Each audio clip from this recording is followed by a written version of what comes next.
Pero thank you mga bab. Thank you. Ano thank you? Ano thank you? Wala na thank you. Sige, tampangin ng panahon.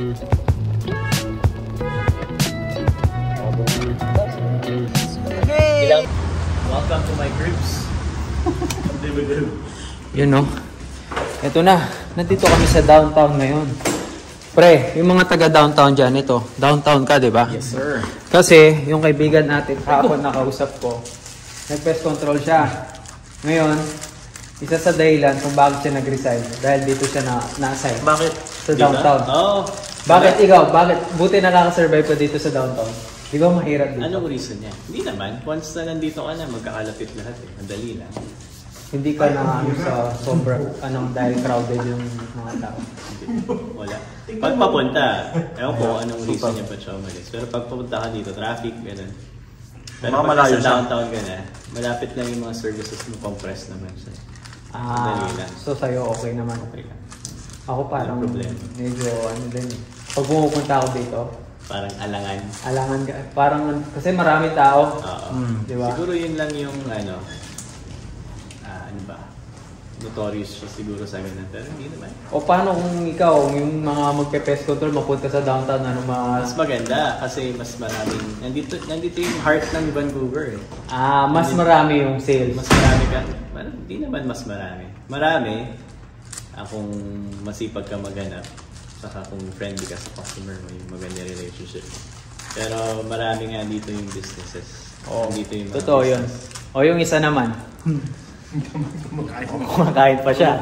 Ikaw, sa downtown ka rin, di ba? Oo, nahihirapan ako, pre. Tignan mo naman, oh.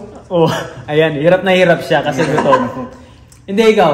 Downtown, mahirap kasi nagpe-president club yung mga tao dito eh. Ayun, totoo yun. Yung President's Club, ibig sabihin, marami yung kinikita mo. Ayan. Isa to sa President's Club eh. Ay, hindi naman. Oh. So, sa'yo, okay lang sa'yo dito sa downtown? Ayos lang. Okay lang?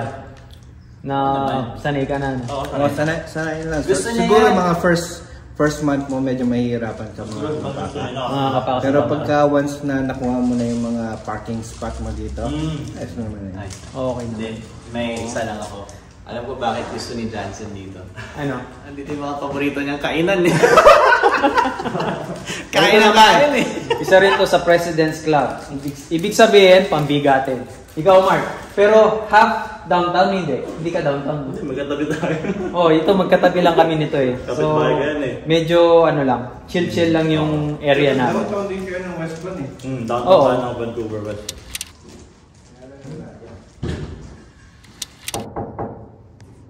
Pest control. Tambay-tambay lang oh. Tambay-tambay. Hoy, magtrabaho kayo oh. Grabe naman kayo. Ito pa yung isa oh. Ayun. Sabi ko sa inyo eh. Napakasipag ni Tito Ray. Diba? Slave pa ako niyan ha? Slave pa ako niyan. Siya lang talaga ang nagpapabuhay sa pest control. Ano, dinali niyo na yan? Ha? Ay, dinali. Hindi pa check. Okay na.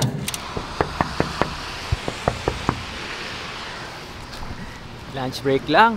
Ito. Kasama ko na naman sila.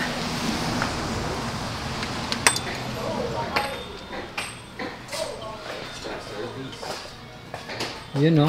Ba. Pang nainitan kami na. Yun, sakto. Ikaw lang inaantay. Papa P. Ay, sakto. Wow. Grabe, nagutom ako. Hello. Sarap, Mark. Si Mark, ano na lang si Mark, pakita nyo. Ayan, Ano na lang. Parang kailan lang. Tawag lang. Oh. Pag naka-vlog ka, Mark, ayan. Para at least, andyan ka pa din, no? Kung ang lahat FaceTime. Wait lang. ay may May gagawin ako. Ayan po si Mark. Kasama namin si Mark. Ayan po. Si Mark ba yan? Franco yan eh. Si ano yun? Ito talaga. Wow. Wow. Oh. Hindi ko na ipakita sa inyo last time. Ayan o. Yeah. Yes. What's the name of the restaurant? Wait, Volcano, right? Yeah, Okay. that's Yeah. our special. Thank you. Dito kami sa Volcano na walang katulad. The best. The best para sa akin, isa sa pinaka-the best sushi. Ito yung pinaka-specialty nila, di ba? Oh, yan. Yan yung volcano. Yan yung volcano. Specialty nila yan. Hindi na Ba? kailangan ng ano. Talagang pinaninindigan ni Tito Ray. Ano yun na yung kakainin mo? Gulay lang. Ha? Bakit? Siyempre. Health to living. Pusang gala. Tapos na sa Ninong Ray, bilis. Oo, tapos na. Kanina, gulay lang daw siya. Tignan mo, binawi ko lang yung sinabi ko kanina. Veggie soup to eh. Ah, veggie soup. Ayun nasa kaliwa. Oh, yun nasa kaliwa. Chicken teriyaki. Pero di ko kakainin yung rice. Ay, hindi mo kakainin yung rice. Siyempre. Ito lang po yung palamura sa amin, no? Men, may nag-comment. Palamura daw tayo. Oo nga, nabasa ko yun. Ganyan na po talaga kami. Parang expression na lang po namin yung pagmumura. Hindi. Pagkapampangan kasi, parang normal lang. Pero wala naman ibig sabihin yun.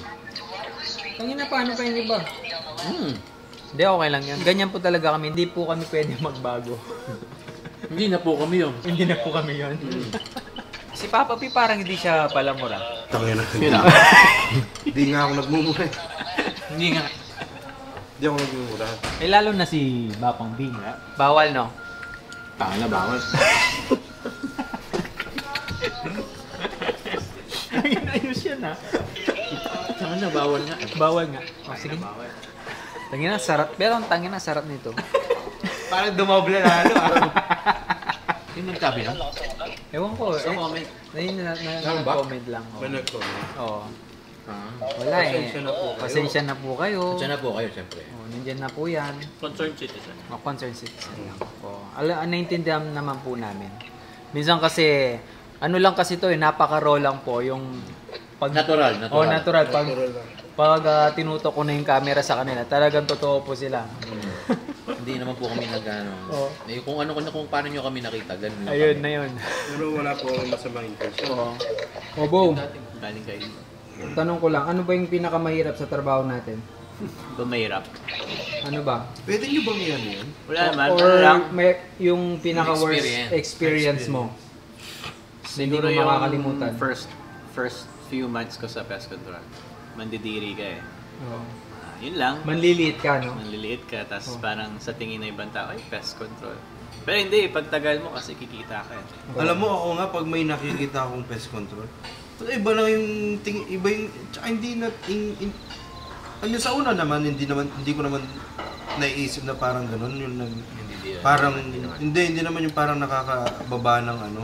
Oo. Parang ako hindi ko naman. Pero ngayon lalo na kung nung ano nakita ko yung kinikitan nila, iba ng mag-iba yung ano. lalo Siguro na sa- yung isa si ano, si Bapang Rolly. Oo, Bapang Ay, Rolly. number one yun Grabe. eh. Sabi ko, ba't ka pa mag-aaral ng ano? Hindi naman sa ano, pero malaki din pala yung... Siguro ang kalaban mo lang dito, ano, yung feeling, kasi para kang sarili mong business eh. Oo. Hawak mo oras mo. Kalaban mo lang sarili mo. Minsan tatamarin ka most of the time. Ganun. Pero disiplina lang. Kasi anytime ka pwede mag-start eh. Oo. It's up to you. Anytime pwede ka umuwi. So, disiplina lang. O siyempre, Main. ang ating boss, Tito Ray. Ay, may Wala naman ako. nag-isip na yan, no? Hindi, wala naman akong mahirap eh. Pero marami akong yung kakaibang experience. Oo, Pero ano ang pinakamatindi ko siguro, yung nahulog ako sa hagdan. Oo. Nung may gumagawa tayo ng wasp, yung 10-foot ladder. Oo. Tapos nalaglag ako pagtangin. Sa nagmumura, pasensya na ulit. Yan na lang yung parang di pa pwede mong yan. Ano na lang natin, yung Edit mo na lang. edit mo na lang, yung Oo. mawawala. Mawawala. Pero yun, nahulog ako habang nag-wasp kasi yun, hindi mo naman control din yun. Malay ko ba yung sinandalan ko pala peking beam, yung big na na structure. Paglingon ko, yun, nalaglag ako. Oo. Ayun na. Yun ay mahirap. Yun ay May may hirap Hindi sa'yo. kasi siguro nagsisimula ka pa lang. Hindi yun nga, kasi bago Kaya pa lang. hindi mo pa alam yung mga... Ano pa? Wala, yun lang kasi hindi naman siya hindi Yung mahirap. mga day-to-day na pinaka-ayaw mo, meron? Ako parang wala naman. Kasi yung reklamo ng customer, sanay na ako dun eh. Oo. Dati naman ganun na rin eh. Yung sa dati kong trabaho kasi sa sales.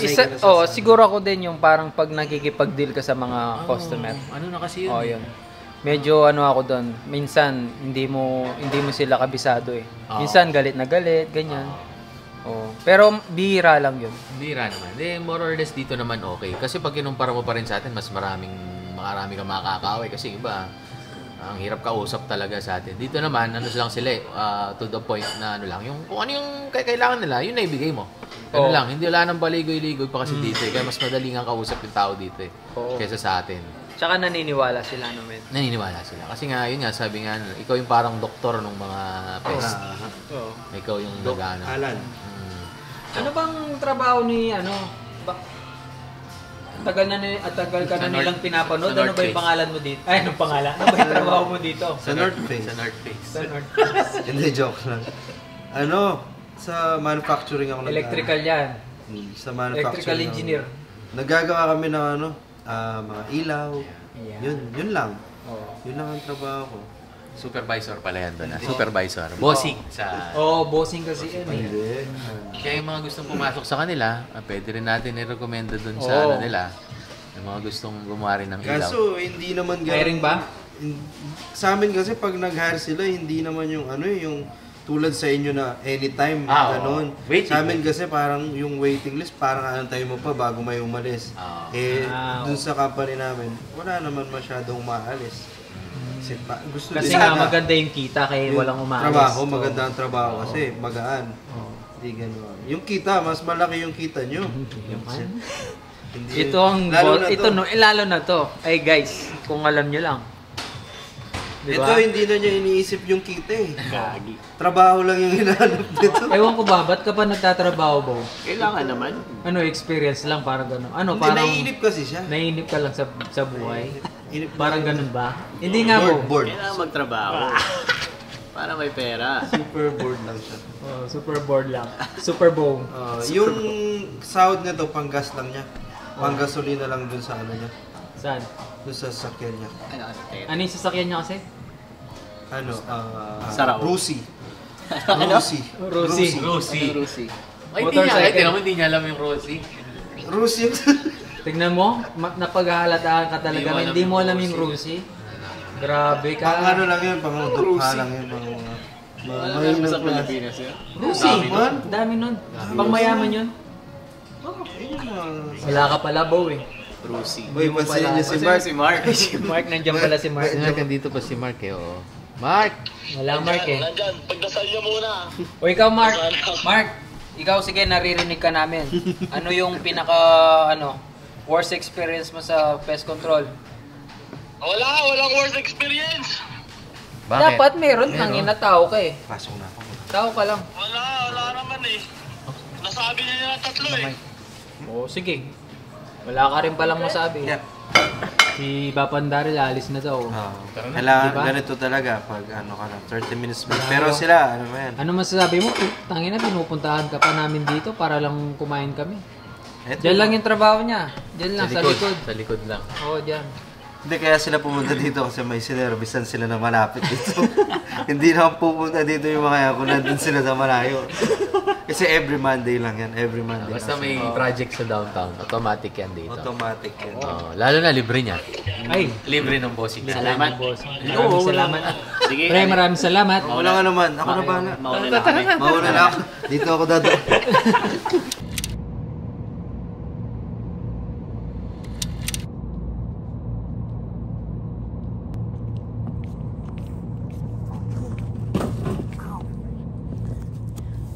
Bagong account ko. Ayan. Bagong account, ibig sabihin, komisyon. Kita. Ayan, oh. Malinis pa. Oh. Bagong bago. Okay. Late na tayo nakauwi ngayon dahil nakita nyo naman kaninang umaga may ginawa kaming project ng mga boys sa isang building na naman.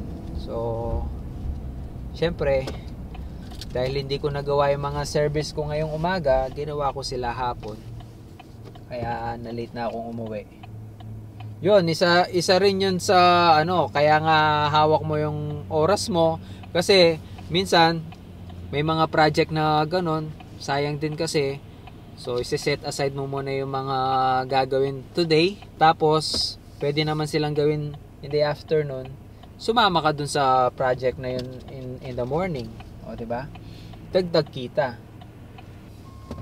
Sinusundo ko lang si Bayaw kasi, alam nyo, may strike dito. So, hindi siya makapag-commute. Yung mga bus driver, nag-strike sila, nagpapataas ng sahod. Pero ang taas na ng sahod nila. Kasi nga 'di ba inflation, mataas na yung bilihin. Kaya nagde-demand sila na itaas yung sahod nila.